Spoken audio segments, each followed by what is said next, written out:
All right, so let's go through this question from Valerie Baker on YouTube asking, hello, my flight leaves next Tuesday, the 18th of June, and I don't really know what kind of luggage I can bring. My flight ticket says a 30 kg suitcase and a 7 kg carry-on bag.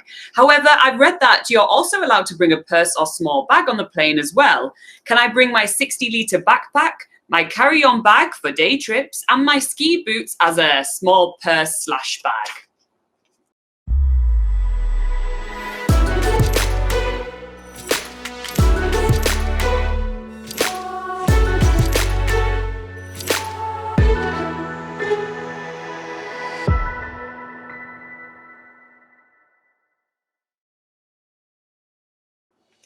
All right. So, packing for New Zealand. So first up, let me just say that, Valerie, it does look like you are an overpacker. If you do already struggle with the amount of stuff that you can actually carry with you in the plane, that usually means that you have packed a little too much. We are very much advocates for light and lighter packing, because you will have to carry those things for your entire trip. So just maybe, just the first thing I want to say is maybe just consider dropping a few things that you may not use as much. Yeah. Anyway, let's get started maybe with your checked-in luggage, which is usually 23 to 30 kgs. Usually, yeah. So this is basically the luggage that, your big suitcase or your big backpack that you take onto the plane and you check in basically as soon as you check in with the airline. That is when you put your backpack on the conveyor belt and you don't see it until you get to the other side. The usual allowance for this is 23 to 30 kg, and obviously this is where you want to pack most of your stuff, because like you said, there's the carry-on bag, there's a small purse, but that's usually for more of the essentials. Everything that, most of the things that you want to pack for New Zealand needs to be in this bag. There's usually some regulations around what you can actually pack in your check-in luggage.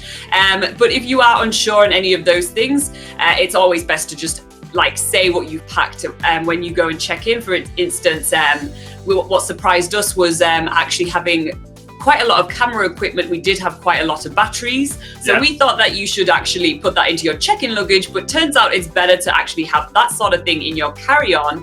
So if you do have something that you're a little bit unsure about, just mention it to the guys at the check-in.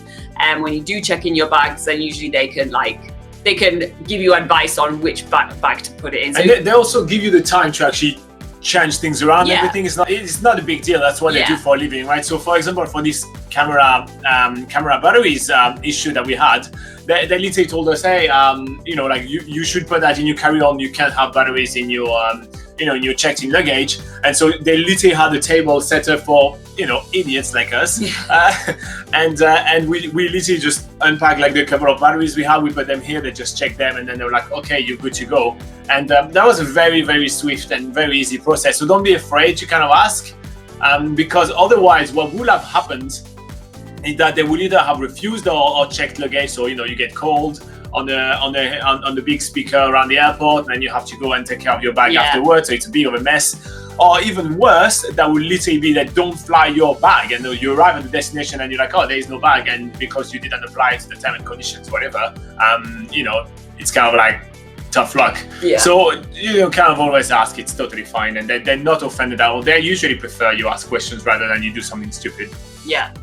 All right, so now we'll move on to the carry-on luggage, and basically there's also a weight restriction, which is usually around 7 kgs, but on top of that, there's actually a restriction on the dimensions of the luggage that you can take as a carry-on bag. So what they have at the airports, at the sort of check-in stations, is a little sort of skeleton of the size of how big your bag can be, which you can just put your bag into it, and if it fits, then your bag is good to go. And it's usually about the size of a small wheelie suitcase, or it would be the size of a medium-sized backpack. So it's not like it's the small, your carry-on baggage dimension restrictions aren't really that small. Do bear in mind that it is quite big, so you can still pack quite a lot, but just make sure that you double check on the airline website and that you're going with what their dimensions for carry-on luggage is. So Valerie's mentioned that she wanted to see if she could take her ski boots, and well, actually no, that's more onto the next bit. With the personal items, she wanted to take her ski boots, but yeah.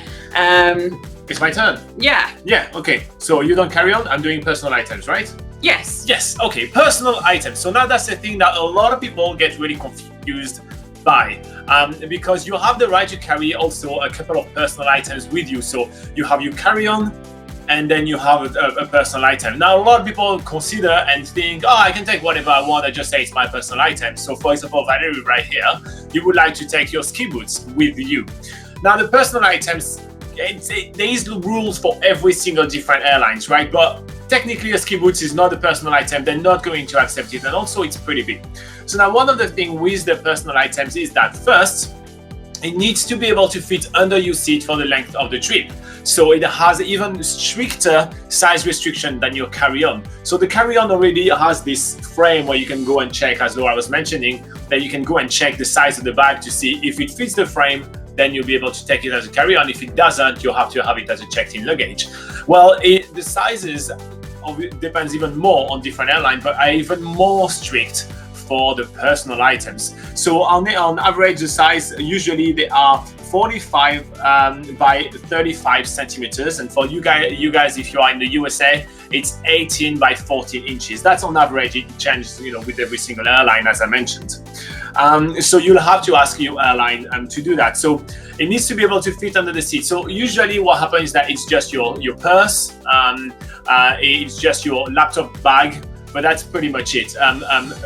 Two massive ski boots just doesn't cut it. It's not gonna work, and you won't be able to take that as a personal item.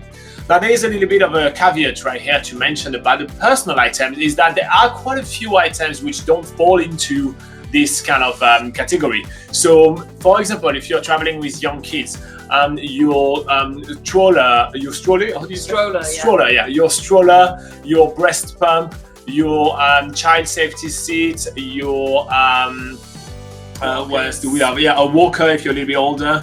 Diaper bags. If you have diaper bags, all your big coats and everything like that, that doesn't count as your personal item, and you can have that on top of it. So I'm gonna hear you straight away. You guys are gonna say, oh wait, I don't have a kids, I don't have a stroller, I don't have a massive coat, I don't have it, I just want to take my boots. It's all about the amount of size available in the plane. So some people will have less, will take less space, some people will take more, and the rules are quite strict, and there is nothing you can do around that. So even if you're not carrying a stroller, a diaper bag, some heavy coats, a personal item, a carry-on bag, and you just want your 2 extra boots, you still don't fit the rules, and sadly they won't accept it. Airlines rules are very tight, and they really play around the fact that, well, some people will carry more things than others. It's the same thing with the baggage allowance. It's the same thing with literally just even the weight of passengers. Some passengers are twice the weight of some other, and that's, they compensate, and that's basically how they run their business, right? So you've got to keep that in mind.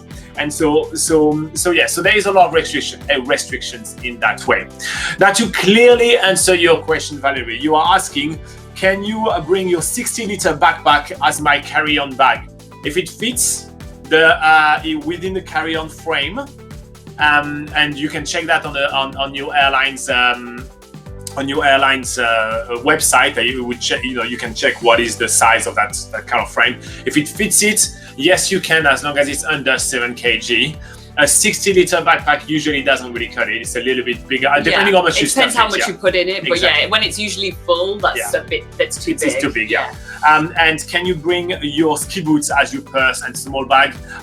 We are almost 100% sure that it's going to be a flat no. So the way we will approach that will be to actually fit them into your main bag and just kind of get rid of a few items. It looks like you're about to pack a lot for your trip to New Zealand, and maybe maybe there's some room to play right here. Yeah. But that's basically our tips for what to pack in your bag. We do actually have a full video about what you pack in your bag, what you pack in your carry-on. We have a second videos about that. Yeah. And we have plenty of articles on BackpackerGuide.NZ. So we will be putting some links for you guys below, just so you have all those information. Anything to add?